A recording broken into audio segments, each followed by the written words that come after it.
오늘 주일 3부 예배, 주님을 예배하는 우리 모든 성도님들에게 감사의 능력을 경험하는 은혜가 있기를 주님의 이름으로 축복합니다.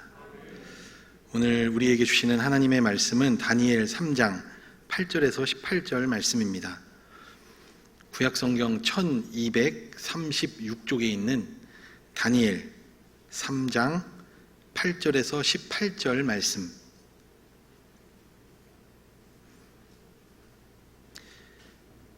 함께 교독할 때 말씀 속에 살아계신 하나님의 음성을 들으시기를 바랍니다. 그때 어떤 갈대아 사람들이 나와 유다 사람들을 참소하니라.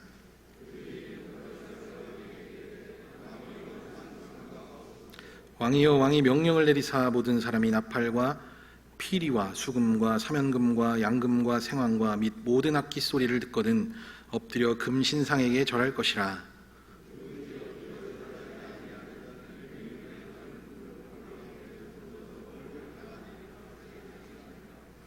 이제 몇 유다 사람 사드락과 메삭과 아벳느고는 왕이 세워 바벨론 지방을 다스리게 하신 자이거늘 왕이여, 이 사람들이 왕을 높이지 아니하며 왕의 신들을 섬기지 아니하며 왕이 세우신 금신상에게 절하지 아니하나이다.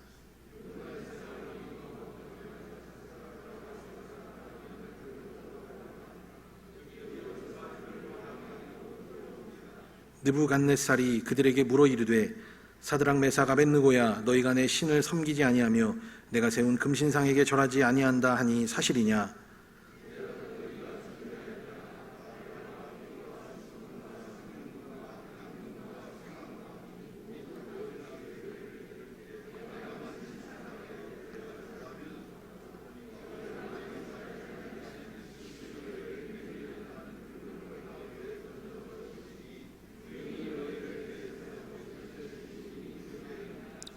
사드락과 메삭과 아벳느고가 왕에게 대답하여 이르되 느부갓네살이여, 우리가 이 일에 대하여 왕에게 대답할 필요가 없나이다.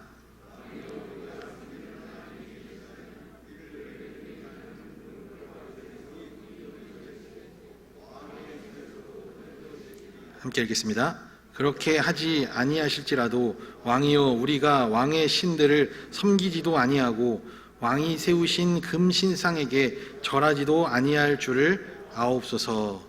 아멘. 감사는 하나님의 마음을 움직이는 힘을 가지고 있습니다. 그래서 감사는 기적을 만들어냅니다. 감사는 사람의 마음도 움직일 수가 있죠. 하물며 우리를 그토록 사랑하시는 하나님의 마음은 어떻겠습니까? 제가 결혼을 하고 처음 살던 신혼집은 그 신학교 앞에 있던 다세대 월세 주택이었습니다. 그 집 주인 아주머니께서 굉장히 무서우신 분이셨어요. 그 집 연세가 많이 이렇게 지긋하신 백발의 아주머니셨는데요. 말도 굉장히 거칠게 하시고 아주 참 무서운 분이셨습니다. 그 동네 모든 집들이 대부분 이제 되게 오래된 집이었어요. 학교가 굉장히 오래된 부분도 있고 그 동네 자체가 굉장히 오래된 집이었기 때문에 30년은 좋게 넘는 집이었고요. 신학교 앞에 있었기 때문에 대부분 이 안에 사는 사람 세입자들은 대부분 신학생 부부들이었습니다. 집주인 아주머니들은요, 특별히 그 세입자들을 굉장히 이제 힘들게 하는 부분이 한 가지가 있었어요. 세입자들의 마음을 참 어렵게 하는 한 가지가 있었는데, 그것이 뭐였냐면은 집 안에 어딘가 고장이 나면, 예를 들어서 뭐 보일러나 뭐 싱크대나 이런 게 고장이 나면은 그 수리비를 세입자에게서 어떻게든지 물어내게 하는데 아주 그냥 능력이 탁월하신 분이셨습니다. 그래서 그 세입자들 가운데 이게 집 주인이 이제 그 부분에 대해서 이제 뭔가 고장이 났는데 그 돈을 수리비를 내지 않으면은 굉장히 큰 소리로 막 싸움이 나거나 막 밤 늦게까지 이렇게 막 옥신각신하고 이런 모습들을 심심치 않게 볼 수가 있었습니다. 벌써 한 15년이 지났는데도 지금도 아직 잊혀지지 않는 그 일이요. 저희 바로 아랫집 살던, 제가 3층에 살았는데 2층에 살던 신학생 부부가 있었어요. 그런데 때마침 그때 그 부부가 아이를 유산하는 굉장히 큰 아픔을 이렇게 겪고 있었는데 그 수리비를 안 냈나 봐요. 뭔가 수리할 게 있었는데. 그랬더니 이 아주머니께서 이제 저희 아내에게 저 부부가 결국에는 나를 이렇게 힘들게 하더니 아이를 유산했다고, 내가 저주해서 그렇게 된 거라고, 이런 말씀을 저희 아내한테 이렇게 해가지고 제 아내가 그걸 전해 주었는데 굉장히 마음이 참 힘들더라고요. 저도 마찬가지였겠죠. 뭐 그 아랫집만 그랬겠습니까? 저도 참 많은 일들이 있었습니다. 그래서 거기 살면서 그 노후된 거 저희 돈으로 새롭게 고쳐주느라고 참 많은 것들을 상납을 했습니다. 보일러가 고장났을 때도 뭐 그렇고요. 정말 아주 통장을 시원하게 그냥 비워주셨습니다. 차기 바쁘게 그냥 비워주셨습니다. 그 기억나는 것이 한 가지가 있는데요. 집에 들어가서 살게 된 지 얼마 안 지났을 때였어요. 얼마 안 됐습니다. 근데 아주 그냥 싱크대 수채구멍이 거기가 아주 그냥 꽉꽉 막힌 거예요. 그냥 더 이상 뭐 물도 들어갈 틈도 없이 꽉꽉 막혔어요. 그래가지고 이제 기술자를 불렀어요. 아주머니가 기술자를 불렀는데 이제 그걸 고치시는 분이 싱크대가 이거 상태가 너무 심각하다. 이거는 어떻게 할 수 없기 때문에 이걸 막 다 뜯어가지고 어떻게 해가지고 하면은 수리비가 한 100만 원 정도 나올 것이다. 이렇게 말씀을 하셨어요. 아주머니 눈치를 봤더니 탁 준비됐지? 이런 표정이로 저를 쳐다보고 계시더라고요. 그래가지고 아주머니께서 이렇게 말씀하셨어요. 우리 집이 지은 지 30년이 넘었는데 한 번도 이렇게 막힌 적이 없었다고. 한 번도 이렇게 싱크대가 이 수채구멍이 한 번도 막힌 적이 없었는데 전도사님이 오고 나서 이렇게 됐다고 여기가. 그렇게 말씀하시더라고요. 그래가지고 제가 당연히 그렇게 말씀하시면 생각나는 게 이제 생각이 되는 게 이게 그때부터 30년 전부터 조금씩 이렇게 막힌 게 쌓여가지고 지금 이게 터진 게 아니냐 이렇게 말씀을 드렸죠. 근데 그런 거 아니냐고 조심스럽게 말씀을 드렸더니 아니라고, 절대 그럴 리가 없다고. 우리 집에 사시는 분들은 아주 집을 깨끗하게 썼기 때문에 그럴 리가 절대 없고 전도사님 때문에 이게 막힌 거라고 그렇게 말씀하시더라고요.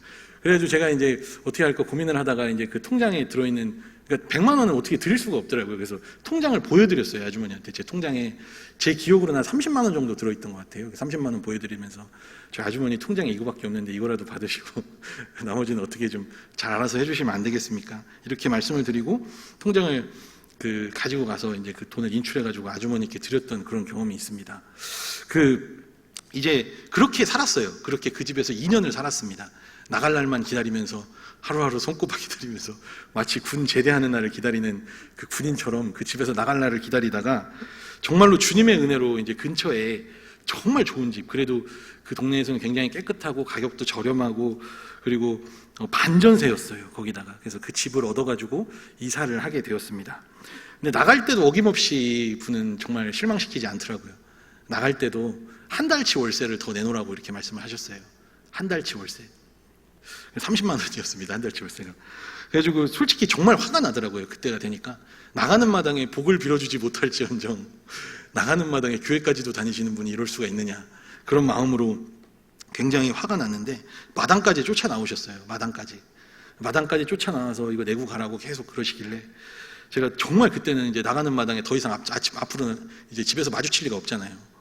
더 이상 마주칠 리가 없잖아요. 그래서 아줌마!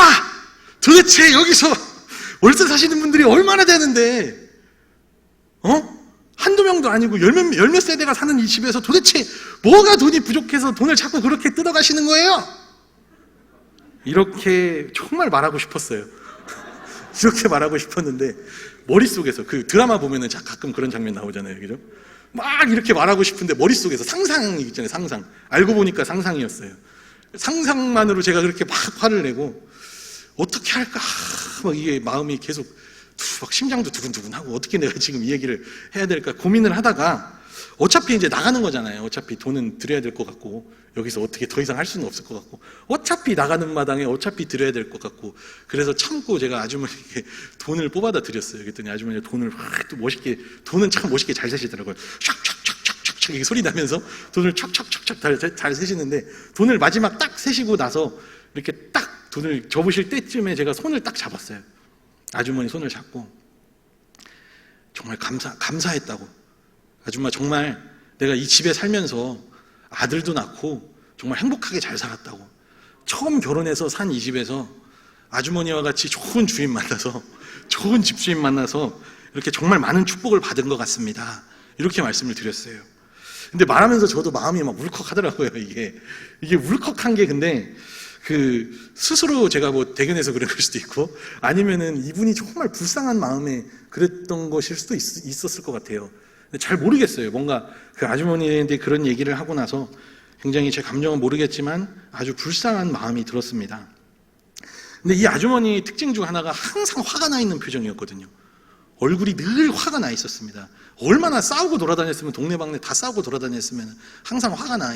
그래서 싸낙쟁이 할머니라고 이렇게 별명이, 그런 별명이었는데, 늘 화가 난 표정이 할머니가요. 정말 감사합니다. 제가 이렇게 아들도 낳고 좋은 집주인 만나서 이렇게 이 집에 살면서 복 받은 것 같아요. 이렇게 말하면서 아주머니 손을 잡아드렸더니 갑자기 아주머니 표정이 딸이 있으면은 사위 삼고 싶은 표정으로 쳐다보시더라고요. 그 표정을 잊을 수가 없습니다. 그리고 아주머니가 이때부터요, 동네를 돌아다니면서 막 제 칭찬을 하고 다니기 시작하셨어요. 저기 사는 집 전도사님은 진짜 천사 같은 분이라고. 근데 사실은 천사는 아니죠. 이게 사람 속은 모른다고. 열 길 물 속은 알아도 한 길 사람 속은 모른다고. 제 마음은 그게 아니었거든요. 막 진짜 막 어떻게든지 막 복수를 해주고 싶은 마음도 안에서는 들끓고 있었는데, 정말 욕을 한 욕은 다 하고 있었는데, 그 말 한마디에, 감사하다는 그 말 한마디에 이 아주머니가 정말 마음의 문을 열었어요. 이 시간 후에도요, 이 동네를 지날 때면은 이 아주머니를 마주치면은 멀리서 이렇게 다가와서 아는 체도 하고, 동네 사람들이 옆에 있으면 막 칭찬도 하셨어요. 저분은 진짜 정말 좋은 사람이라고 이렇게 칭찬을 하셨습니다. 비록 빈말이었습니다. 제가 한 말은 다 빈말이었어요. 근데 이 빈말이었지만 어떻게든지 담아보려고 했던 그 감사의 말이 정말 이 강팍한 사람, 이 마음속에 악이 가득한 사람의 마음도 돌이켰습니다. 하물며 하나님의 마음은 어떻겠습니까? 우리를 사랑하시고 우리를 자녀라고 부르시는 그 하나님의 마음은 어떻겠냐는 거예요. 오늘은 우리에게도 이 기적과 같은 일을 만들어낼 감사, 그 감사에 대해서 한번 나눠보도록 하겠습니다. 이 감사에는 두 가지 종류가 있습니다. 바로 상대적 감사와 절대적 감사입니다. 이 상대적 감사는 뭐 이렇게 지금 제가 이렇게 명칭만 불러도 아마 어떤 상황인지는 다 아실 것 같은데요. 이 상대적 감사는 조건이 붙은 감사예요. 어떤 조건이 붙은 겁니다. 무언가 이유가 붙은 거예요. 내게 무엇을 주셨기 때문에 하나님께 감사를 드립니다. 이렇게 우리가 감사하거나 반대로 조건이라고 했잖아요. 그러니까 내가 저렇게 안 된 거를 내가 감사하는 거예요. 나는 저렇게 안 된 거. 그거를 감사하는 것이 이 상대적 감사입니다. 제가 이 필리핀에 있을 때요, 저는 아주 상대적 감사를 정말 많이 누리며 살았습니다. 나는 좋은 나라, 나는 좋은 환경에서 태어났거든요. 그래서 날마다 감사하면서 살았어요. 그 필리핀에 가면은 지푼이라는 그 차가 있어요. 뭐 우리로 따지면 스타렉스 같이 우리 교회 차량 스타렉스 있죠. 봉고차. 이거를 개조해서 사람들이 이렇게 타고 다닐 수 있게 버스처럼 만든 차가 있는데요. 교통수단으로 이 사람들이 쓰는 건데, 당시에 이 지푼이, 그러니까 버스라고 제가 앞으로 부를게요. 이 버스를 타는데 드는 버스비가 100원이에요. 100원. 그 당시에 100원이었습니다. 근데 그 어느 날 학교 친구를 제가 만나서 이 버스에서 딱 만났어요. 저는 이제 백화점에 음료수를 마시러, 이게 커피숍을 간 거죠.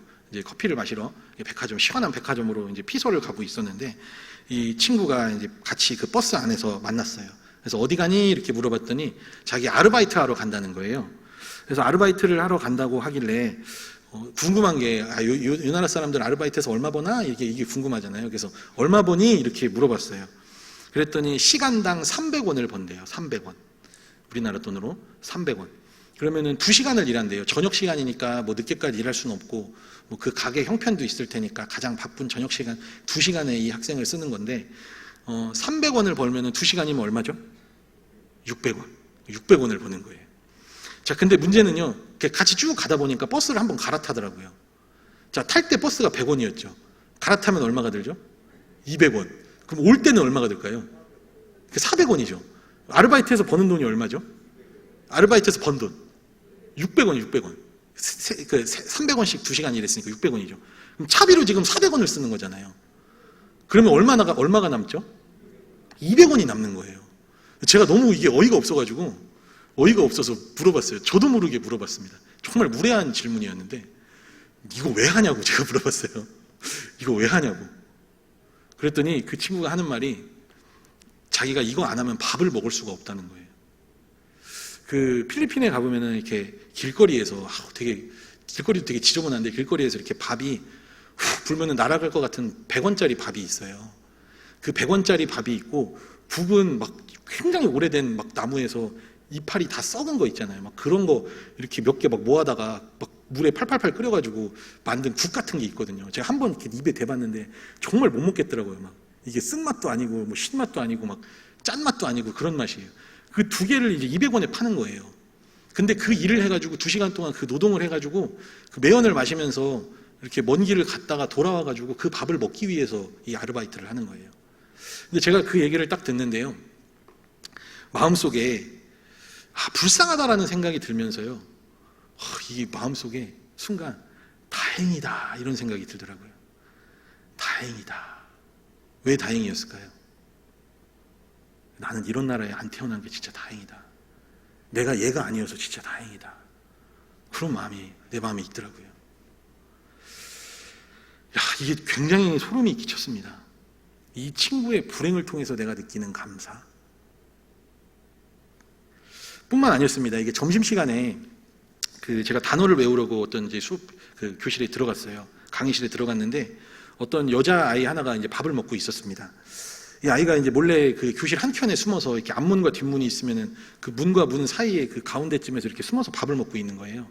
근데 밥통이, 그 도시락통이 있는데 이렇게 제 손바닥 2개만한 거, 이 2개만한 거 되게 큰 거죠. 그러니까 제 손이 크니까. 이 2 손바닥만한데 밥이 가득 들어있는데 고기는 이 손가락 하나만한 고기 한 점이 있는 거예요. 근데 밥을 먹는데 이거를 고기만 다 먹으면 밥을 먹을 수가 없잖아요. 목이 맥히니까 부드럽게 기름칠을 하면서 밥을 넣어야 되기 때문에 이 밥을 막 등분을 하는 거예요. 이렇게 쪼개가지고 착착착착 밥을 쪼개서 이거를 이렇게 고기도 이렇게 쪼개가지고 밥 한번 먹고 고기 한번 먹고 부끄러우니까 이제 거기 숨어서 그걸 먹고 있었어요. 근데 제가 거기 가서 그 친구한테 그걸 발견하고 나서 막 당당하게 가서 제가 앞에서 그랬어요. 부끄러워하지 말라고. 가난은 부끄러운 게 아니라고. 그러면서 가서 당당하게도 학비 냈으니까 식당에 가서 학교 식당 가서 그거 먹으라고 막 그러면서 제가 막 훈계를 했어요. 그 친구한테 막 훈계를 했습니다.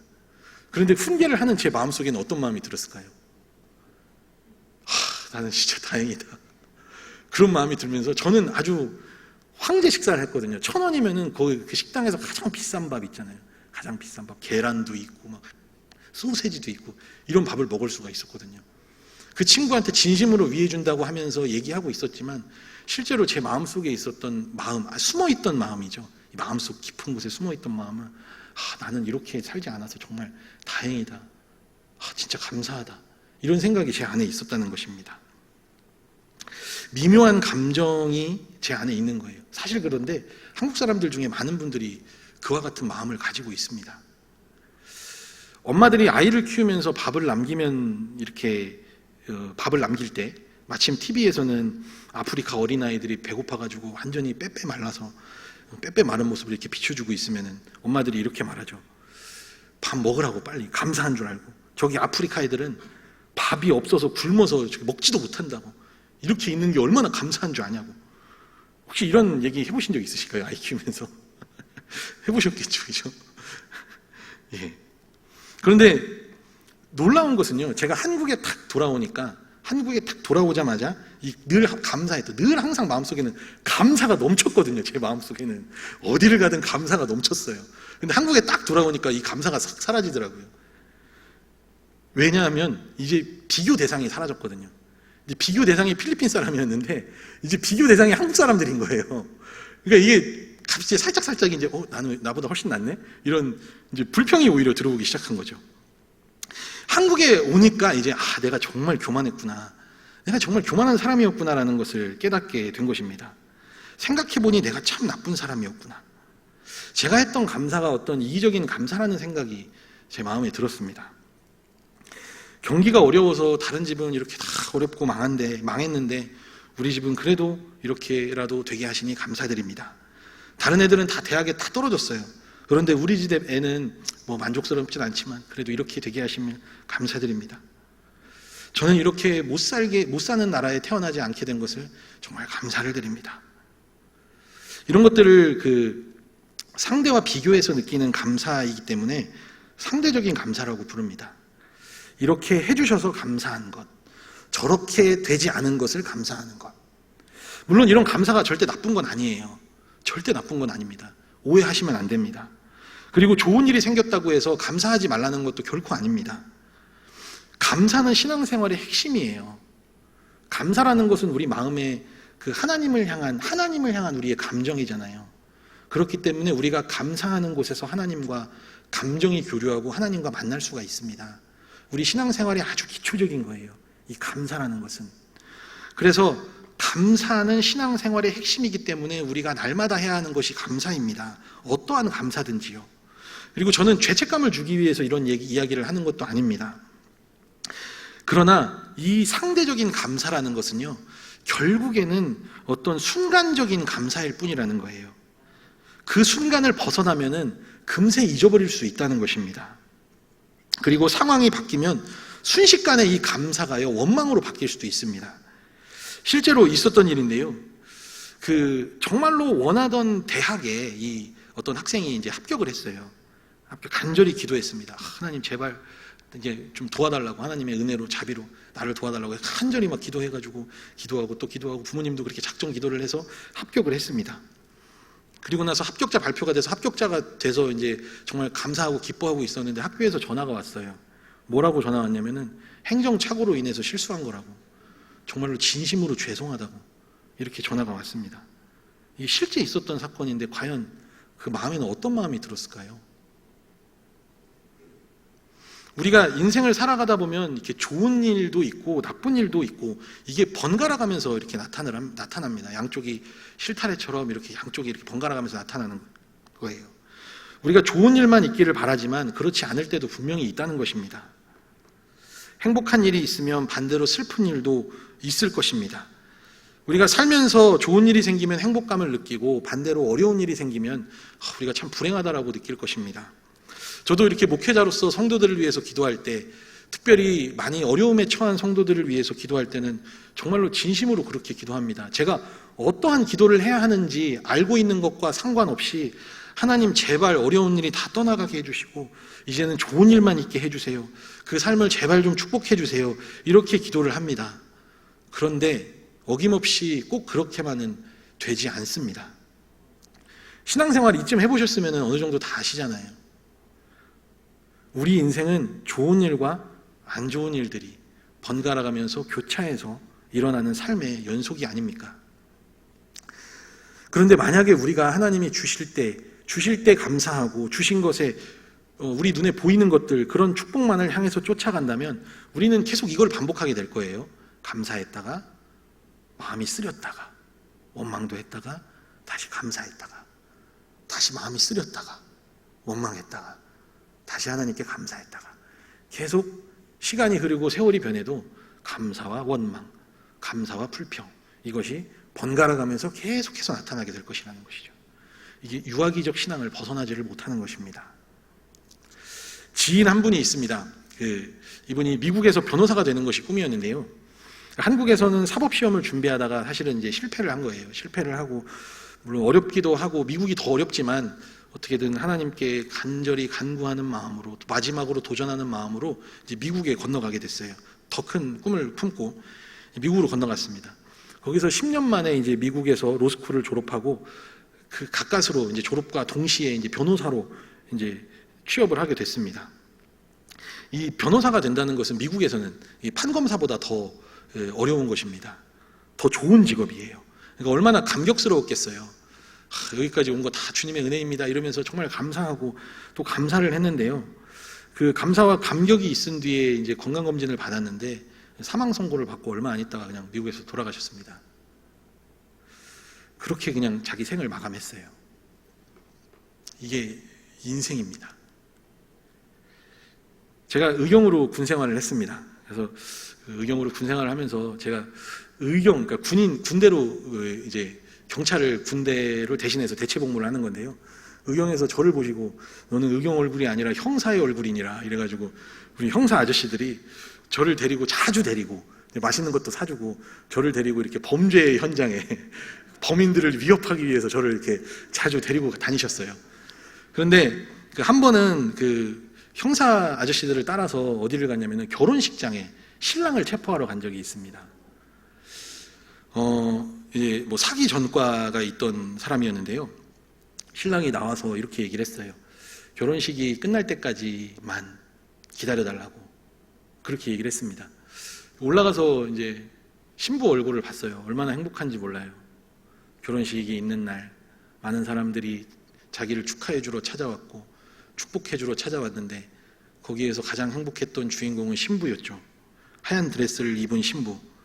그 인생에서 가장 행복한 순간. 그런데 그 신부는 곧 있으면 자기에게 닥칠 그 불행을 모르고 있었습니다. 그리고 결혼식이 끝나자마자 이렇게 팀을 나눠가지고 뭐 엘리베이터, 계단, 그리고 뒷문, 이 뒷문으로 통하는 계단, 조를 나눠서 시켰다가 그 신랑을 체포해서 돌아왔습니다. 경찰서로 돌아왔습니다. 인생의 가장 기쁜 순간이 가장 불행한 순간이 될 수 있는 것, 그것이 바로 인생이라는 것입니다. 우리는 좋은 일이 일어날 것을 기대하며 살아갑니다. 그리고 하나님께 그렇게 기도합니다. 하지만 인생은 우리의 뜻대로, 우리의 생각대로 되지 않을 때가 많이 있습니다. 그래서 우리가 이제는 이 상대적 감사에서 벗어나야 합니다. 우리가 해야 할 감사는, 진짜 감사는 바로 절대적 감사입니다. 진짜 감사는 내가 처한 환경과 상황에 관계없이 하나님께 감사할 수 있는 것. 내가 풍요롭지 못해도, 내가 건강하지 못해도, 비록 내가 가진 것이 없어도 하나님께 진심으로 감사할 수 있는 것. 이것이 바로 절대적인 감사입니다. 이 절대 감사는 하나님의 마음을 움직입니다. 하나님의 마음을 감동시킵니다. 하나님의 마음을 일어서게 할 수 있습니다. 상대적인 감사는 조건부 감사입니다. 하나님이 나에게 주셨기 때문에 감사하는 것이죠. 제가 이 두 가지 실제 있었던 사건을 한번 비교해 드리겠습니다. 이 사건을 한번 들어보시고 한번 느껴보세요. 한 자식이 결혼을 했어요. 부모님이 둔산동에 아파트 한 채를 사줬습니다. 그러니까 아들이 결혼을 하니까 아들 그래도 가정 이루고 번듯하게 살아야 되지 않겠느냐라는 생각에 둔산동에 아파트 한 채를 해주시고, 그리고 필요할 때 돈도 써라. 뭐 결혼해서 초기 자금도 필요할 테니까, 이것저것 사고 하려면 필요할 때니까 돈도 써라 해가지고 통장에 1억을 넣어주셨어요. 그리고 장가를 보냈습니다. 아들이 결혼식을 마치고 어머니 아버지에게 찾아와서 이야기합니다. 어머니 아버지 감사합니다. 그때 부모님이 아이고 참 고맙네 이렇게 하고 감사하실까요? 참 고맙네 이런 마음을 가지실까요? 부모님이 이렇게 말씀하셨어요. 그냥 나는 부모로서 이제 할 도리는 다 했으니까 네 앞으로 잘 네 갈 길 살아라 이렇게 말씀하셨어요. 근데 이제 또 다른 분이 한 분이 계십니다. 이분은 실제로 그 자녀가 결혼을 하는데요. 어머니가 권사님이세요. 권사님. 근데 굉장히 그 가난해서 결혼을 할 때 그 월세 방, 뭐 월세는커녕 이제 그 보증금도 이렇게 해주실 수가 없었어요. 그런데 이 아들이 참 효자예요. 아들이 이제 번듯한 직장을 다녔습니다. 그래서 이제 번듯한 직장을 다녀도 자기가 이렇게 돈을 허투루 쓰지 않고 계속 그 고등학교 졸업하고 대학 졸업하고 군대 갔다 와서 취업을 해가지고 계속해서 자기가 번 돈을 다 차곡차곡 모았습니다. 다 모았어요. 그래서 자기가 번 돈, 자기가 모은 돈 오히려 키워주셔서 감사하다고, 우리 엄마 아빠 지금까지 살면서 제대로 된 집에서 한 번도 살지 못했는데 우리 엄마 아빠한테 미안하다고, 그러면서 모아둔 돈을 엄마 아빠가 고생했으니까 이제부터는 아파트에서 사시라고 이 자기가 모은 돈을 다 엄마 아빠에게 아파트를 사서 구매해서 아파트를 드렸습니다. 물론 이제 키워주신 거 하나만으로도 감사한 거는 당연히 자식된 도리죠. 그런 감사가 있는 것도 당연하고요. 그런데요, 이 권사님은 이때부터요 막 진짜 이 감당을 할 수가 없는 거예요. 내 자식이 그렇게 했다는 것을, 그 기쁨을, 그 감사를 주체를 할 수가 없는 것입니다. 그래서 그 얘기를 가슴 속에 담아두고요, 몇 년이 지난 지금까지도 계속 그 얘기를 하세요. 우리 아들이 그렇게 했다고, 우리 아들이 나 평생 이렇게 가난하게 못 살고 서름 받고 산 거 다 갚아줬다고, 내 아들 너무나 대단하지 않냐고 막 주변에 동네방네 했던 얘기 또 하고 계속 말씀을 하세요. 우리가 마음이 움직이면 지갑이 열린다고 하잖아요. 마찬가지로 우리가 정말 하나님을 감동시킬 수 있으면 하나님이 정말 해주실 수 있는 어떤 것이라도 동원해서 우리를 축복해 주시지 않겠습니까? 우리가 이 원리를 꼭 기억했으면 좋겠습니다. 하나님은 생각보다, 우리가 생각하는 것보다 우리와 가까이 계십니다. 우리의 삶에 절대적인 감사가 넘쳐날 때 하나님은 우리의 삶을 기적으로 채우십니다. 그 증거가 바로 오늘 본문입니다. 느부갓네살이 만들어 놓은 신상에 절하지 않겠다던 이 다니엘의 세 친구, 이 느부갓네살 왕은 이들에게 신상에 절하지 않으면 풀무불에 넣겠다고 합니다. 절하지 않으면 죽이겠다고 이제 협박을 하는 거죠. 이때 친구들의 대답이 아주 멋집니다. 16절을 보시면 느부갓네살이요, 우리가 이 일에 대하여 왕에게 대답할 필요가 없나이다. 그리고 17절, 왕이여, 우리가 섬기는 우리 하나님이 우리를 극렬히 타는 풀무 가운데에서 능히 건져내시겠고, 이 말은 우리를 충분히 건져내실 수 있는 하나님이라는 것을 믿는다라는 말이에요. 그러나 18절, 그렇게 하지 아니하실지라도 왕이시여, 우리가 왕의 신들을 섬기지도 아니하고 금신상에게 절하지도 아니할 줄을 아시옵소서. 이 사람들은 높은 자리에 있었어요. 바벨론 지방을 다스리게 했던 권세를요, 이 느부갓네살 왕에게 받은 신하였습니다.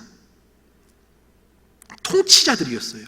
하지만 이들은 자신에게 이런 자리를 준 느부갓네살에게 감사하거나 자신을 악하게도 만들 수 있는 그 상황에 연연하지 않았어요. 자리에 연연한 것이 아닙니다. 그들은 자기를 높은 자리에 올려줬기 때문에 하나님께 감사한 것도 아니었습니다. 단지 하나님께서 우리들과 지금 여기에서도, 그곳이 풀무불일지라도 지금 여기에서도 나와 함께 하신다는 그 믿음 하나로 만족했고 감사했던 것입니다. 이것이 바로 절대적인 감사입니다. 이것이 바로 절대적인 감사이며, 이 절대적인 감사가 바로 기적을 만들어내는 것입니다. 느부갓네살이 격노했습니다. 19절에 분이 가득해서 이 세 친구를 향해서 낯빛이 변하고 명하여 이르되 풀무를 뜨겁게 하기를 평일보다 7배나 뜨겁게 하라. 격노를 하죠. 너무 뜨거워서 이 팔 붙든 사람들이 타 죽었습니다. 하지만 이 풀무불 가운데서 타 죽지 않을 뿐더러 털끝 하나 상하지 않았습니다. 이 풀무 가운데에서 하나님이 붙들어 주셨기 때문이죠. 다니엘도 마찬가지입니다. 다니엘 왕 외에는 다른 신에게 구하는 자는 사자굴에 넣겠다는 조서가 내려옵니다. 이것이 자신을 죽이려는 시도라는 것을 다니엘은 잘 알고 있었습니다. 그러나 다니엘은 6장 10절에 그 조서에 어인이 찍힌 것을 알고도 집으로 돌아갔습니다. 그리고 성경은 이렇게 기록하고 있습니다. 무릎 꿇고 기도하며 그 하나님께 감사하였더라. 이렇게 되니까 궁금하더라고요. 도대체 뭐를 감사했을까요? 무슨 내용으로 감사를 했을까? 그 감사의 기도가 궁금합니다. 이 최악의 상황에도 다니엘은 감사했습니다. 자신은 당장 내일 죽을지도 모르는데 그는 감사했습니다. 여기서 기적이 나타납니다. 천사들이 사자의 입을 봉해버립니다. 절대적 감사는 하나님을 감동시키고 우리에게 기적과 같은 은혜를 내려주는 것입니다. 이게 일반적인 경험은 아닌데 제가 했던 경험을 한 가지 소개하고 이제 말씀을 마치려고 합니다. 한 번은 이게 집에서 오래전 일입니다. 머리가 너무 아픈 거예요. 머리가 너무 깨질 듯이 아팠습니다. 새벽 한 2-3시쯤 됐던 것 같아요. 너무 아파서 죽을 것 같았습니다. 죽을 것 같이 머리가 아파 본 적 있으실까요? 새벽에 그렇게 한 40분, 50분을 씨름을 했던 것 같아요. 죽을 것 같았습니다. 하나님 제발 좀 내 머리를 낫게 해주세요. 제발 하나님 낫게 해주세요. 하나님 제발 낫게 해주세요. 이렇게 기도를 했습니다. 나았을까요? 안 나았을까요? 안 낫죠. 낫겠나요? 이렇게 한다고 낫나요? 그죠? 안 낫습니다. 안 나니까 되게 짜증이 나더라고요. 하나님 열심히 기도했는데 하나님 제발, 분명 듣고 계시잖아요. 내 머리 좀 제발 낫게 해주세요. 근데도 40분, 50분 막 이렇게 시간이 계속 흘러가는데도 머리가 더 심해져서 이제 구급차를 부를 때가 왔나 막 이러면서 굉장히 괴로워하고 있었습니다. 미치겠더라고요. 하나님도 원망스럽고 정말 아팠습니다. 그때 불현듯 이런 생각이 들었어요. 한번 기도를 바꿔보면 어떨까라는 생각이 그냥 불현듯 머리를 스치고 지나갔습니다. 차라리 죽더라도 그냥 내가 이렇게 기도해보자 라고 생각하면서 기도를 바꿨습니다. 하나님 감사합니다. 아파도 감사합니다. 하나님 죽을 듯 아파도 아니, 이 자리에서 내가 죽어도 하나님께 감사합니다. 하나님 정말 사랑합니다. 나를 고쳐주시지 않아도 내가 하나님 사랑하고 하나님께 감사하겠습니다. 그렇게 기도를 했습니다. 그런데 그렇게 기도를 하니까 막 그 누워있는데 눈물이 확 주룩주룩 양쪽으로 후 이렇게 흘러가는데, 한참 눈물이 막 흐르는데 이 눈물이 머릿속으로 흘러가는 느낌이 나는 거예요. 눈물이 머릿속으로. 눈물이 밑으로 흘러가는 게 아니라 이제 이 눈물이 머릿속으로 들어가서 머리를 적시는 느낌이 나면서 정말 누워있는 그 자리에서 그렇게 기도를 했는데 기도를 시작한 지 5분도 안 돼서 완전히 깨끗하게 머리가 낫는 경험을 제가 하게 됐습니다. 물론 이것이 일반적인 경험은 아니지만 제가 한 가지 이때 깨달았습니다. 당연한 기도가 아니라 당연하지 않은 상황 속에서도 하나님께 드리는 기도가 정말 하나님을 움직이는 기도라는 것, 하나님께 감사하는 정말 진정한 감사가 기적을 만들어낼 수 있다는 것. 그때 저는 깨달았습니다. 생각보다 하나님이, 내가 생각하는 것보다 하나님이 내 곁에 더 가까이 계시다는 것을요. 사랑하는 성도님들, 우리가 다시 이 예배의 자리를 떠나 생활 속으로 돌아가는 순간부터 우리는 앞으로 많은 경험을 하게 될 것입니다. 때로는 삶의 고비와 어려운 일도 분명히 있을 것입니다. 그때 꼭 이것을 기억했으면 좋겠습니다. 어려운 상황 속에서 내가 전심으로 드리는 이 절대적인 감사가 말씀 속에서 수없이 증거하듯이 우리의 삶에 분명 기적을 가져다 주게 될 것입니다. 하나님께서 우리의 연약한 삶에 불꽃과 같이 개입해 주실 것입니다. 그렇게만 된다면 우리가 상대적인 감사에 갇혀서 감사했다가 불평했다가 또 감사했다가 불평했다가 이렇게 반복하며 살아갔던 이 과거와는 질적으로 다른 삶의 지평이 우리 가운데 열리게 될 줄로 믿습니다. 어려운 시기일지라도, 때로는 잠깐 고난과 고통이 찾아올지라도 나와 함께 동행하시는 그 하나님 때문에 감사하는 은혜, 이 감사를 통한 능력이 우리 모두와 함께 하시기를 주님의 이름으로 축복합니다. 기도하겠습니다. 하나님 아버지, 우리가 이 자리를 나서는 순간부터 앞으로 우리는 크고 작은 많은 일들을 경험하게 될 것입니다. 그리고 지금 현재는 우리가 국가적으로도 개인의 삶도 어려운 시기를 보내고 있습니다. 이러한 때 우리의 삶에 어려운 고비와 아픔이 있어도 절대 주님 포기하지 않고 말씀 붙잡고 감사의 능력을 붙잡고 살아가는 우리가 되게 하여 주옵소서. 무엇보다 절대적 감사로 주님을 기쁘시게 할 뿐만 아니라 그것을 넘어 주님의 마음을 움직일 수 있는, 기적을 만들어낼 수 있는 사랑받고 존귀한 믿음의 백성들 다 되게 하여 주옵소서. 그래서 이 자리에 함께한 우리 모두가 어제와 다른 내일이 있는 삶, 감사를 통해 능력을 경험하는 축복을 내려주시기를 간절히 소망하오며 우리의 모든 감사의 이유가 되시는 예수님의 이름으로 기도하옵나이다. 아멘. 주님 사랑하는